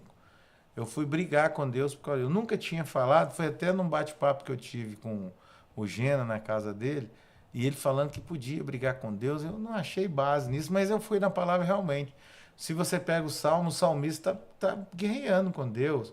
Você pega Jeremias, ele tá brigando com Deus ali. Aí eu dei mais ou menos uma briga com Deus, mas não adiantou nada, né? Eu saí vencido do mesmo jeito, né? Mas eu nunca questionei. Agora, largar, não tudo, mas o ministério pastoral, sim. Porque no início, nos primeiros 6 meses, 1 ano, não. Você está com a dor, você não tem tempo para nada. Mas depois disso, eu imaginava assim, que Deus tinha sido injusto comigo. E eu sempre sou a mesma pessoa que eu sou hoje, eu sempre procurei ser.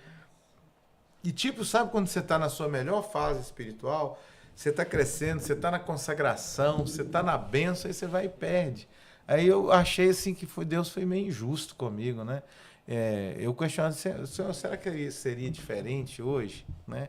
Eu com meu filho hoje, através disso a minha mulher não quis ter filhos mais, então assim, meio que paralisou a minha vida. O meu sonho era ter 5 filhos, né? Então, ela queria ter 2, no máximo 3, 2, né? E aí a gente perde, ela não quer ter mais. Então, assim, meio que foi, entendeu? Paralisando. Você fica naquele questionamento, Deus, por que o Senhor permitiu isso? Né? Então, quando as pessoas falam da vida da gente, te julgam, as pessoas não te conhecem, elas não sabem o que você viveu. E elas não sabem como que você lida com aquilo que você enfrentou, né? Então, eu falo que assim, eu não desejo a morte de filho para ninguém. Eu perdi o meu filho, perdi meu pai. Dia dos Pais, para mim, é horrível. Eu não gosto do Dia dos Pais, não. E o Dia dos Pais era um pouco prazeroso para mim, porque a Tati e do Elias, ela falou assim, não, o senhor é meu pai a partir de agora. E todo Dia dos Pais ela me dava presente, me abraçava, começava a mandar mensagem. 15, 20 dias, aquilo me confortava muito. Aí o Senhor vai e conduz ela. Eu falei assim, eu no Dia do Pai, eu vivo um dia ruim, eu não gosto de pregar, e é um dia que eu tenho que estar na igreja. Eu sou o pastor da igreja, mas eu não tenho pai para abraçar e nem tenho filho para ser abraçado. E meus avós também já não existem mais, nem tem avô para falar, o senhor é meu pai agora. Então, assim, Dia dos Pais, para mim, tem vezes que eu choro, tem vezes que eu fico perdido no ar. Então, é complicadíssimo, muito complicado. E foi essa época que foi a época mais difícil do meu ministério. E o ministério, às vezes, é tão exigente e tão cansativo, eu não tive tempo para sofrer a perda do meu filho. Porque eu tive que cuidar da minha mulher, que ela não ficou bem até hoje. Ela tem vezes que ela fica meses a fio, muito mal. E tive que cuidar dela e era pastor, tive que cuidar da igreja. Então eu não tive tempo de chorar, eu não tive tempo de sofrer a perda. Eu não pude sofrer a perda. Não pôde entrar no período do luto, não, né? Eu nunca tive luto. Então agora lá no Dom Felipe meu, a gente está fazendo umas músicas, essas músicas de ar interna, né? Falando da comida e tal. Aí uma das músicas, qualquer dia que vocês estiverem lá, vocês vão ouvir. Ela está em ritmo, um ritmo sertanejo, que o rapaz achou que encaixou melhor e realmente ficou. Que eu coloco lá a minha história, um moleque correndo na rua e tal. E a música vai terminar no final com o meu filho, né? Vou contar a história, parte da história, e estou fazendo outra para contar a história toda, como nasceu, como veio o Dom Felipe. E aí Aí mandei a letra pro cara e eles colocam a música lá, os instrumentos, né? E é tão rápido, em 5 minutos ele me mandou aquilo pronto. Ele até brincou assim, cara, você tem que escrever música, você é bom demais. Pensou nada, velho. Aí na hora que eu ouvi aquela música, rapaz, aquilo me fez um mal. Eu fiquei... Aí eu começo a esconder da minha mulher, porque se ela vê, ela fica mais arrasada. Aí eu saí pra cozinha, fez com coisa que tava fazendo uma comida, e aí já tava deitado, que nada, eu fui chorar. Então, de tempo em tempo, essas datas natalinas, maio é o mês do aniversário dele, isso aí você fica arrebentado. É muito complicado lidar com isso. Eu oro para que pai nenhum no mundo perca filho. Principalmente não perca criança, que é horrível. E assim, as esposas da gente morrem junto. Não recupera fácil, não. Eu sou pastor, eu lido com muitas mães. Agora, uma mãe amiga minha, eu tenho ela como mãe, perdeu o filho de 45 anos, pastor. Eu estou tentando dar assistência lá, vou lá em Aimorés, mas eu fico assim... Eu chego lá, quero consolar ela, eu consigo ficar um tempo, aí daqui a pouco eu tenho que sair, porque senão eu mesmo vou desmoronando junto. Aí fica ruim, fica pior. Quando eu cheguei aqui em Conselheiro meu, eu era muito criticado, porque eu andava de moto e tal, mas ninguém nunca me perguntou por quê. Eu tinha que extravasar, senão eu ficava louco. Então eu tinha que fazer um troço barulhento, e moto, inclusive eu vou voltar a fazer trilha agora, porque é bom demais. Eu precisava da minha cabeça, eu não posso ficar com a minha cabeça parada, senão vai voltando as coisas. Veio a bicicleta, eu até falei isso no vídeo. Agora pescar, assim, eles nunca vão parar de falar mal de pastor. O pessoal tem uma imagem que o pastor tem que ser miserável, sofrido, doído, angustiado, menosprezado para ser de Deus, né? Eu, sinceramente, não encaixo nesse perfil. Ainda que eu tenha essas lutas, esses problemas grandiosos que eu enfrentei, mas eu não me encaixo nesse perfil, não. Eu sou um homem feliz. Eu tenho bastante alegria comigo. Pastor, e além de pastorear há muito tempo aqui, acho que 21 anos você falou, né? 21, vai fazer 22 agora. E aí, a gente sabe também que Deus deu a honra do senhor ter um restaurante grande e que tem sido bem conhecido. Como que é o servo, ou a sociedade em si, o pessoal da cidade, ou as ovelhas do Senhor, essa visão e esse entendimento do senhor pastor, do Lenilson pastor, mas do Lenilson também empresário? A igreja não tem muito problema com isso, não. A minha igreja a minha relação com a igreja é muito tranquila. Pode ter um ou outro que não é a favor, isso sempre vai ter. Mas a grande maioria, assim, bateu palma, né? Achou que foi um grande momento, que eu fui muito corajoso de fazer e tal. Mas a turma, assim, não tem nada, se não tem a favor, também não tem contra. Pelo menos não me procuraram, liderança, ninguém me falou. Muito pelo contrário. Os que podem me incentivar, os que têm como incentivar, têm incendiado. Porque a gente sabe que o ramo de restaurante não é todo mundo que vai em restaurante. Eu mesmo não tinha muito costume de ir em restaurante. Então, eu acredito que se eles pudessem, eles até apoiariam mais, né? E a coisa difícil ali é separar. Não é nem o pastor Lenilson do empresário. É de separar que aquilo ali é comércio, aquilo ali não é igreja, que aquilo ali é um local de negócio e não tem a ver com a igreja, né? Porque as pessoas às vezes acham que, tipo assim, eu tenho que ser pastor lá dentro, então assim, vou falar com um funcionário, eu tenho que falar com ele, aleluia, louvado seja Deus, você está errado. Ou às vezes o funcionário acha que lá dentro vai encontrar o pastor vai encontrar o pastor lá ele Lenilson. Vai encontrar o chefe. Não, ele vai encontrar o patrão Lenilson. Eu até falei com eles há um tempo atrás, olha, eu não sou o pastor Lenilson, eu sou o Lenilson patrão aqui dentro.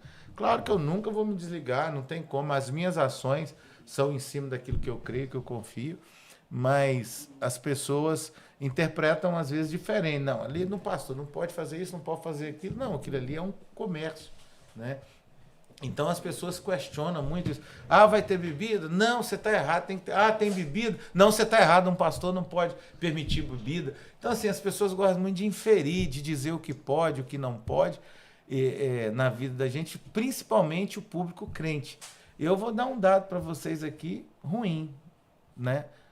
Eu não tenho 10% de cliente evangélico lá. É mesmo? Não tem. Eu não tenho 20 clientes dentro da minha igreja. Não tenho.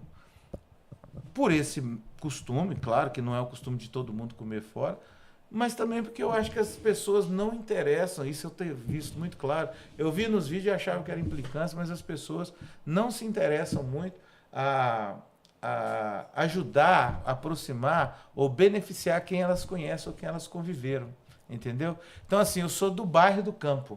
Eu tenho pouquíssimos clientes do bairro do Campo.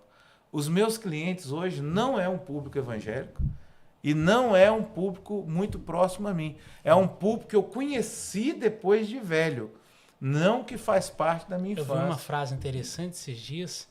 É mais fácil um cliente virar seu amigo do que um amigo virar seu cliente. Isso é fato. É fato. Você é comerciante, você está no comércio, é fato. E o amigo, às vezes, é crítico. Tem gente que ia comprar lá, mas se descobrir que é seu, não compra. Não vai. Isso é fato. Verdade. Isso é fato, isso é legítimo. Aí, não, lá é lugar de rico. Eu falei assim, isso é uma boa.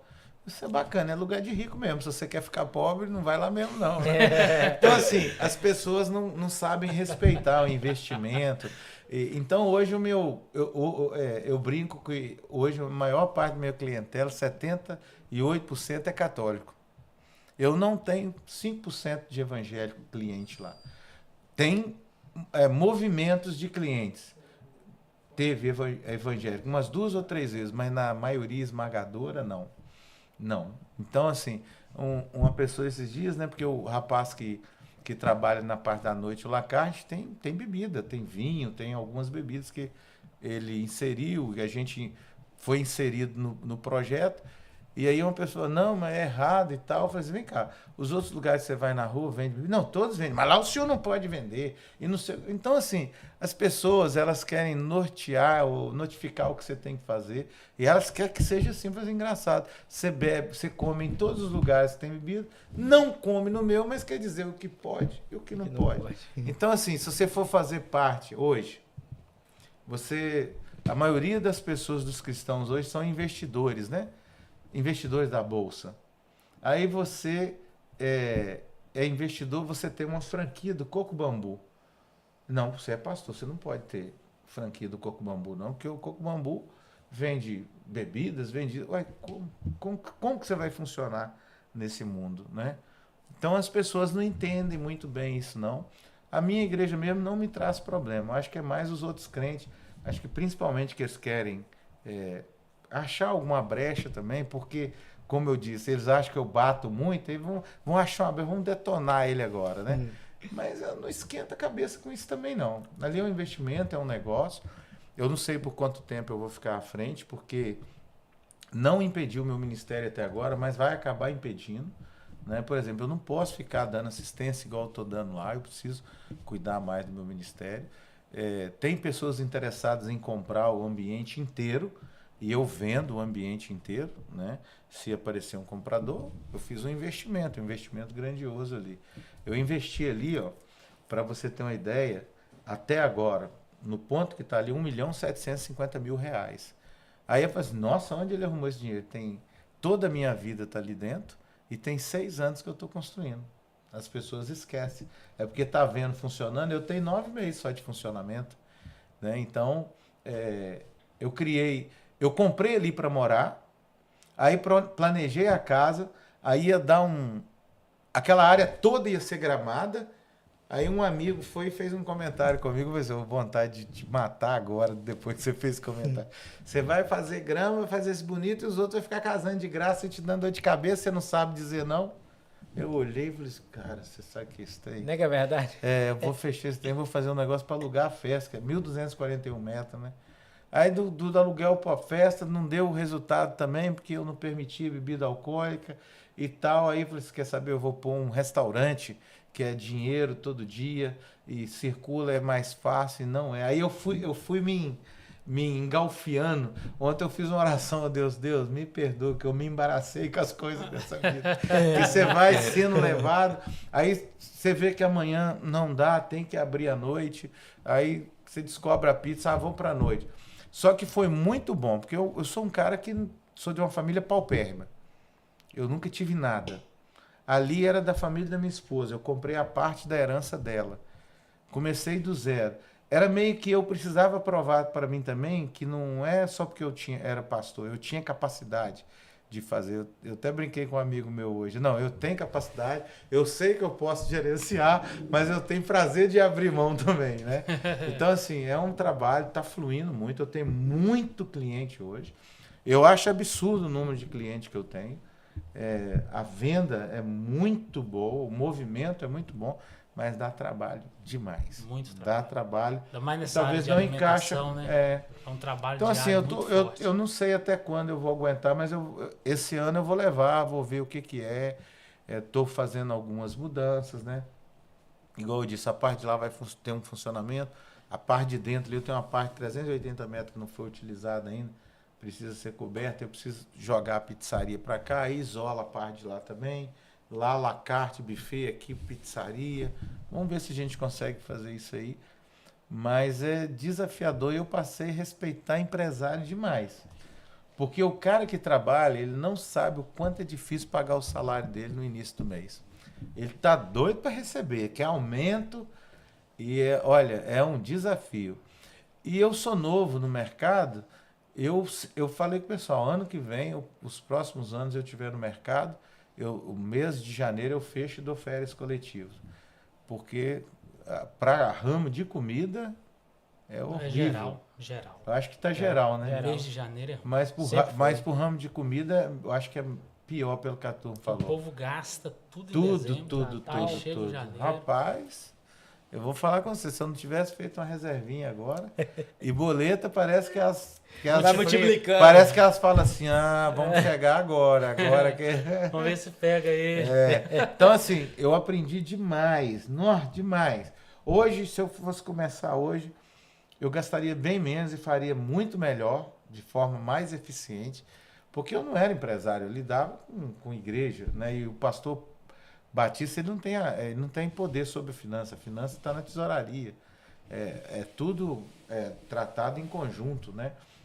Então lá sou eu sou a cabeça pensante. Eu tenho que saber qual o sal que eu coloco, qual a carne que eu coloco, qual o carvão que eu compro. São mais de 250 itens que eu tenho que ter para funcionar normalmente. Então, assim, é um desafio. Por exemplo, só para dar uma ideia para vocês, eu tenho uma câmera, né? Eu falei aqui no início, ela é 3x3, é enorme, uma câmera, cabe muita coisa. Paguei nessa câmera 50 mil, eu não precisava dela. E eu fui alertado por um amigo, foi até o Eliseu do Sacolão Central, pastor, não faz isso, compra, mantém aqui com a gente, negocia, mantém na nossa câmera, é um investimento alto. Então, assim, é um investimento alto. O gás de energia, eu tenho placa e ainda eu estou pagando uns 5 mil de energia. Então, assim, gigantesco. Então, simplesmente eu desliguei ela essa semana e fui fazer um teste. Era para estar funcionando sem ela, desde o início. Aí você vai contabilizar 9 meses, perdendo 5, 6 mil por mês. Tanto que você empatou 60, 70 mil, que era estar no Poderia seu bolso ou investido. Então, assim, eu aprendi a trabalhar, mas você demora, né? Então, hoje eu posso gerenciar... Que o próprio trabalho ensina a trabalhar, né? Nossa, o próprio trabalho. E eu acho que você não aprende de outra maneira também, não. Acho que só prática mesmo. Esses tropeções que eu tomei são normais e eles vão te ensinar. Talvez quando você começou lá, você errou, a gente erra na compra. Com certeza. Até você aprender a comprar, porque o segredo do negócio é a compra, né? E mesmo você achando que está comprando bem, você não está. Então, eu tinha um cozinheiro inicial que usava muito caldo de carne. Isso é caro, fica caro. Hoje não, hoje a gente usa alho, cebola e sal. Pronto, é o paladar. E a comida ficou 10 vezes mais gostosa, né? Eu tive alguns problemas no início, tomei muito prejuízo no início. Eu tive um acidente, que eu não sei se é um acidente, que a minha câmara queimou assim de uma hora para outra, eu perdi 230 quilos de proteína, cara. Proteína que eu estou dizendo é picanha, ancho, só carne nobre. A reconstrução da minha câmara ficou por 15 mil. Então, assim, eu estou com uma câmara de 65 mil, estou vendendo ela por 49. Então, assim, isso vai atrasando sua vida. O primeiro cozinheiro me levou a comprar coisas desnecessárias que eu estou tendo que vender agora. Então, assim, você pode começar com muito pouco, né?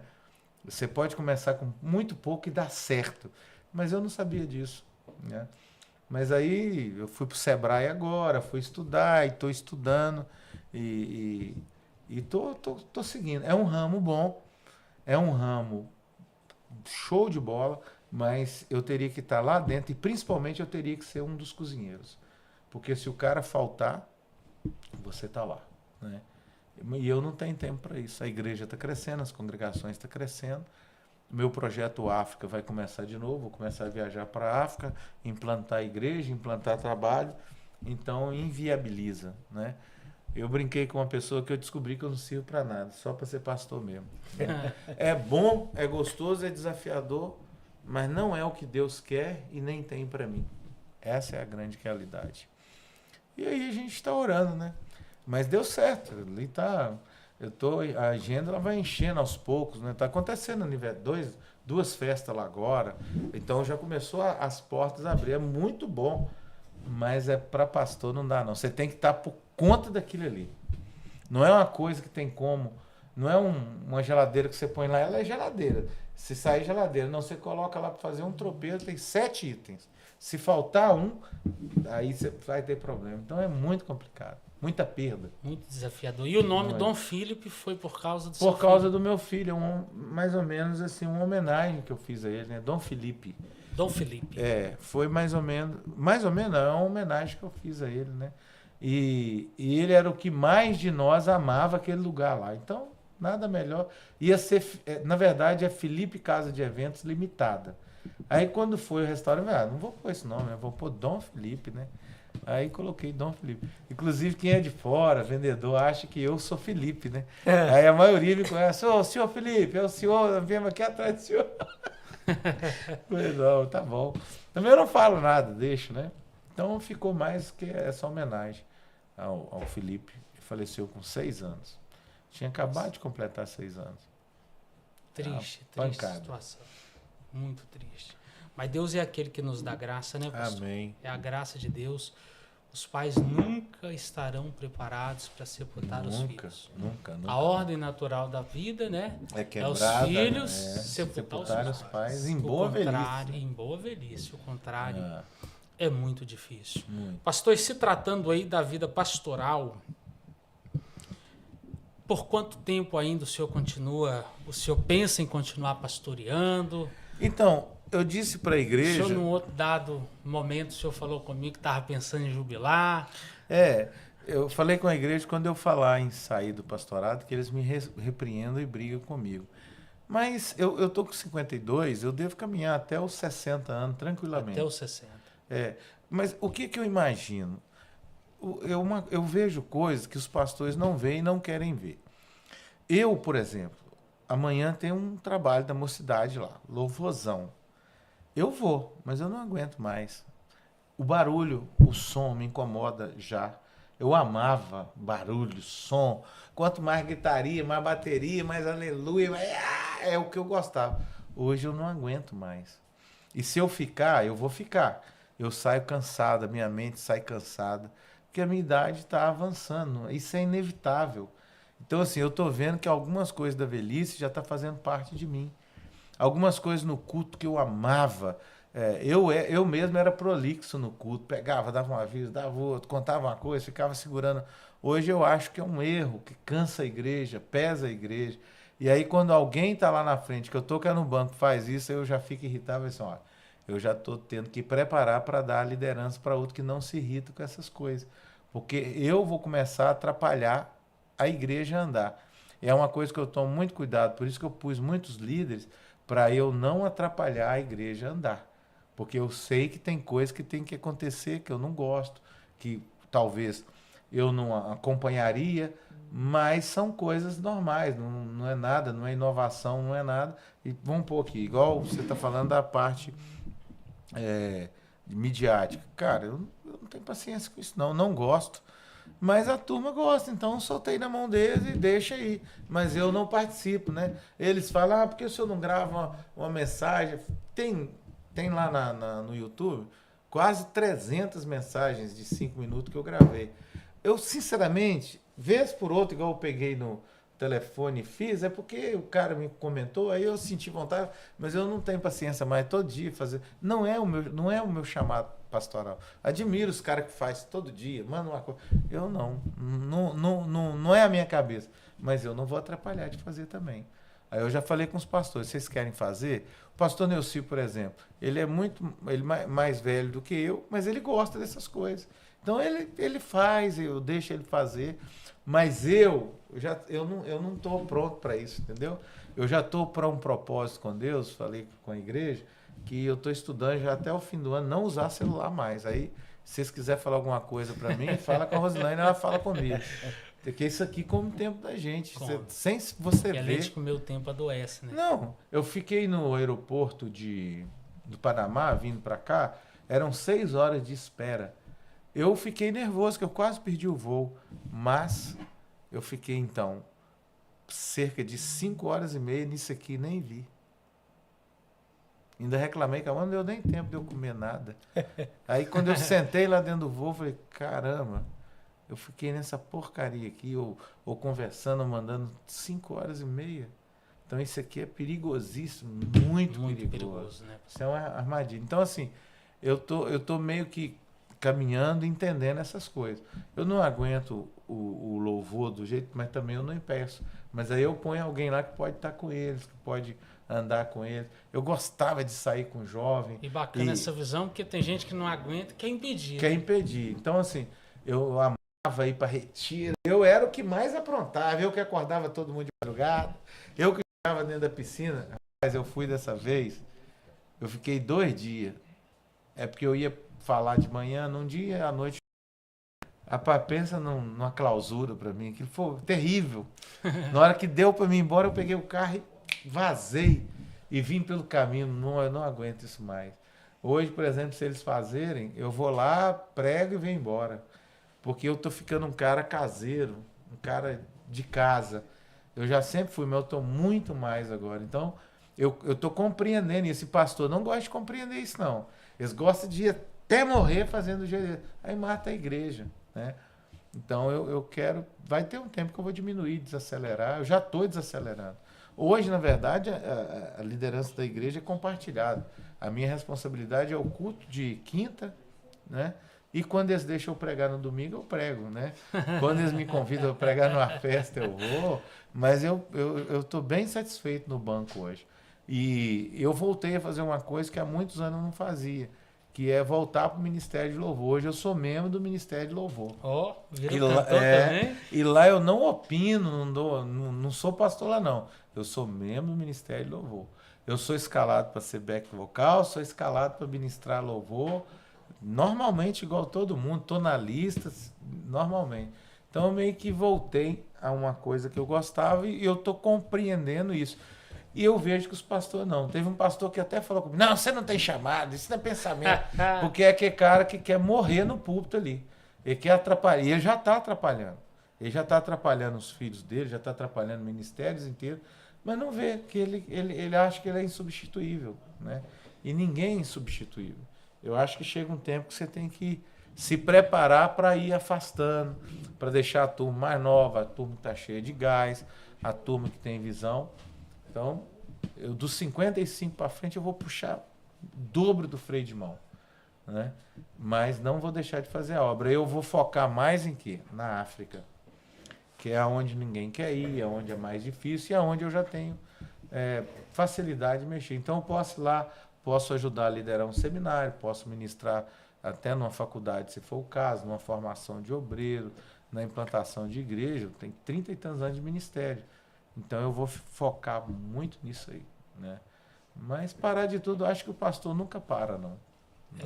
Tá no sangue, né? Tá no sangue. Tá no E eu sangue. gosto de pastorear, sabe? Eu gosto do cheiro da ovelha, o cheiro do rebanho. Eu gosto de estar no meio do povo.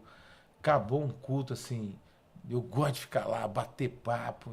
Tá no meu sangue fazer isso naturalmente. Sair pela rua, bater papo com todo mundo. A Rosilaine brinca assim, o vereador tá saindo. Mas não é natural meu pai era assim, então eu conheço muita gente me conhece, então eu saio pela rua. É uma guerra que eu comprei e hoje já não é guerra mais. Quando eu nunca esqueço quando eu cheguei aqui, primeira semana de pastorado, sexta-feira, feirinha ali no centro, eu cheguei de calção e camisa. Pra quê? Não tinha smartphone na época, não, senão era o assunto da época. Pastor, rapaz, cara de calção e camisa, um absurdo. Aí durou ali um mês e depois acabou e ninguém implica comigo mais. Então eu acho que o pastor tem que ir se adaptando para arar, que ele não vai ficar ali para sempre, não vai ficar para semente. E ele trabalhar alguém, né? E ser consciente que ele tem que parar. Eu sou doido para aposentar, mas eu só tenho como aposentar sendo jubilado, né? Então tem que ir mais à frente. Eles não vão me jubilar da idade que eu tô de jeito nenhum. Pois é, nós estamos caminhando para o fim. E esse foi o podcast que 1 hora e 50 já. Uma hora e 50 de podcast. Parece. O que é isso? 1 hora e 50 de podcast. O povo está acompanhando e vamos fazer o sorteio já. Mas ainda nós temos uma pergunta para o pastor para encerrar o podcast desse episódio. Afinal, se o senhor pudesse dar um conselho para a sua igreja, para a população de Conselheiro Pena e para todos que estão nos assistindo, qual conselho o senhor daria hoje? Sirvam a Deus em espírito e em verdade. Esse é o conselho. Porque as pessoas estão servindo sem relevância alguma. Parece que falar que é crente, falar que é evangélico virou uma moda. E quando você vai ver, as pessoas não são o que elas falam. Eu tive 2 conhecimentos de ser humano. Eu achava que eu conhecia as pessoas. Porque a igreja lida com pessoa, com gente, eu vou achar, não, eu sou um expert em pessoa. Aí na abertura do restaurante disse, eu não conheço as pessoas. A pessoa te xinga de tudo por causa do arroz que não foi do jeito que ela quis. Aí, na hora que... Aí você vai responder, né, lá na mídia social, desculpa e tal, a gente vai te mandar outra marmita, vai devolver seu dinheiro, desculpe. Aí eu falei assim, não, que eu vou falar com o pastor, porque é um absurdo. Eu falei assim, não, eu que estou te respondendo. Ai, pastor, pelo amor de Deus, me desculpa, ai meu Deus, o que eu fui fazer? Então, assim, entende? As pessoas são muito más, são difíceis. Então eu descobri que eu não conhecia as pessoas que iam na igreja, é diferente. Então, por isso que eu disse, servir a Deus em espírito e em verdade, mais nada. Convertei-vos a Deus e serve Ele em espírito e verdade. Essa é a palavra para a igreja, para a sociedade, para o conselheiro penense, para o mundo todo. Servir a Deus em espírito e em verdade. Arrepender para nascer de novo e servir em espírito e em verdade. Nós temos que parar de servir a Deus com mentira. Temos que parar de servir a Deus com palavras, com frases bem feitas, com postura, com camisa amarrada até na gola. Não, é servir em espírito e em verdade. Aquilo que eu disse, Deus te conhece, né? Essa é a minha palavra.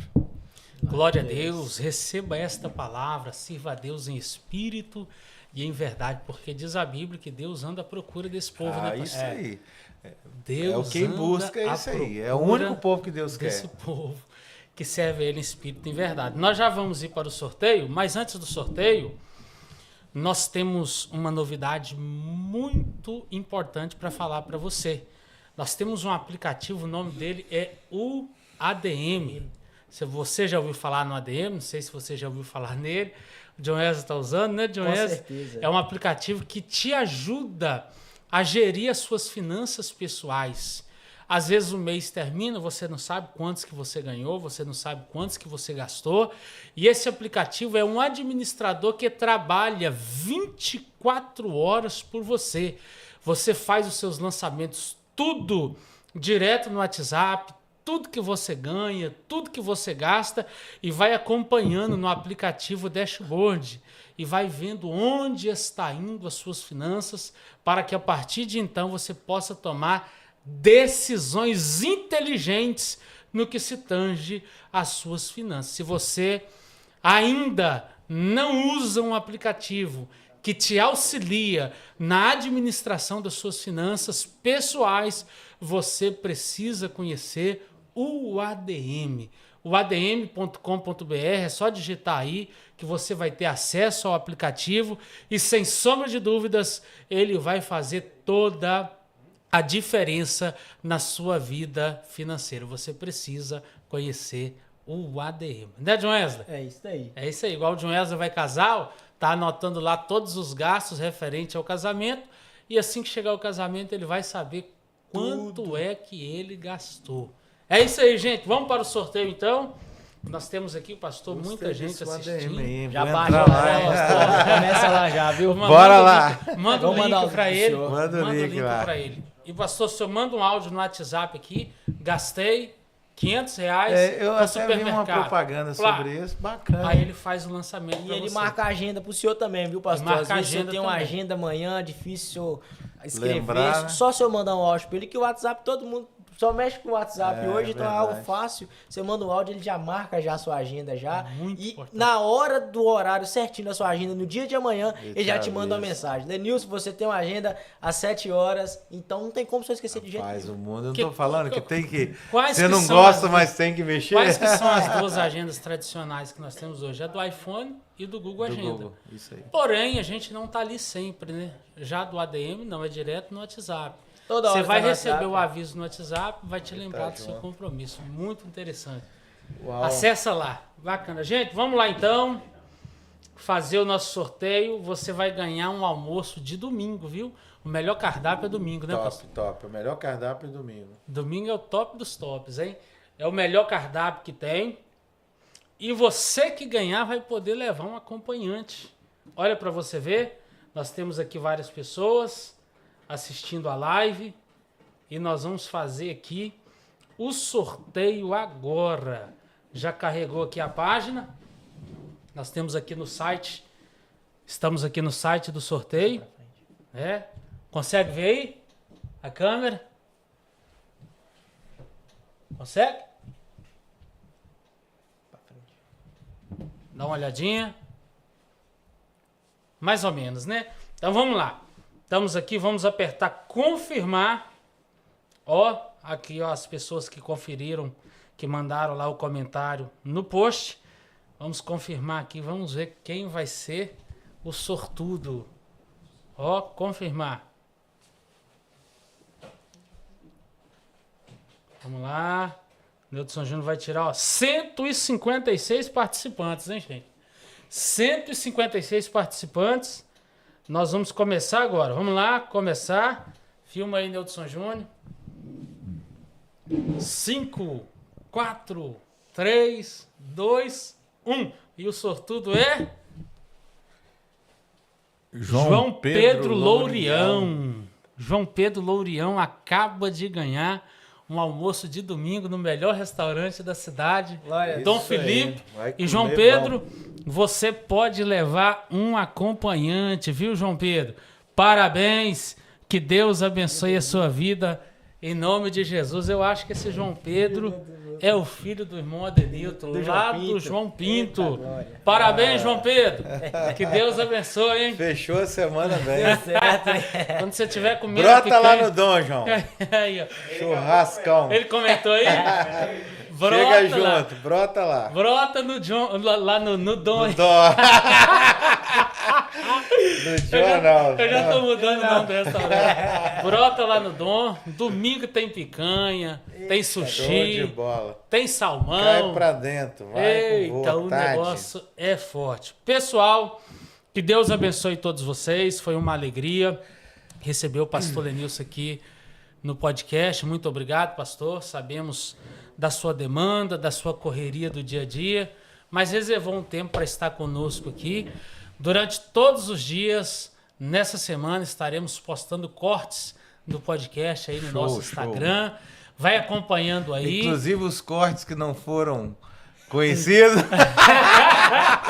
Os cortes pré. A gente tava conversando no início aqui. A turma tava E o fazendo... menino tava filmando sem a gente saber. pai. Tem coisa aí. Tem uns outros cortes pra soltar aí também. Fica antenado, hein? Fica antenado. Que Deus abençoe a sua vida. Foi uma alegria ter você aqui. E ó, sexta-feira que vem, às 20 horas, temos mais. E na sexta-feira que vem, estaremos recebendo aqui o Dr. Fábio, que estará falando de 5 atitudes práticas que te evitam adoecer e trazem qualidade de vida para você. Então você não pode perder, vai ser uma bênção. Muito obrigado, pastor Lenilson. Valeu. Que Deus continue abençoando o senhor, sua vida, sua família e seu ministério. Foi uma alegria receber o senhor aqui. Obrigado vocês, Deus abençoe sempre. Tem que voltar mais, hein, pastor? Deixa com Com nós, mais tempo. só marcar. Vamos marcar Vamos voltar para falar de pesca. Pesca e trilha. Pesca e trilha. Vamos marcar a Bora próxima. lá. Que Deus abençoe. Até Deus abençoe. o próximo podcast. Valeu. Foi.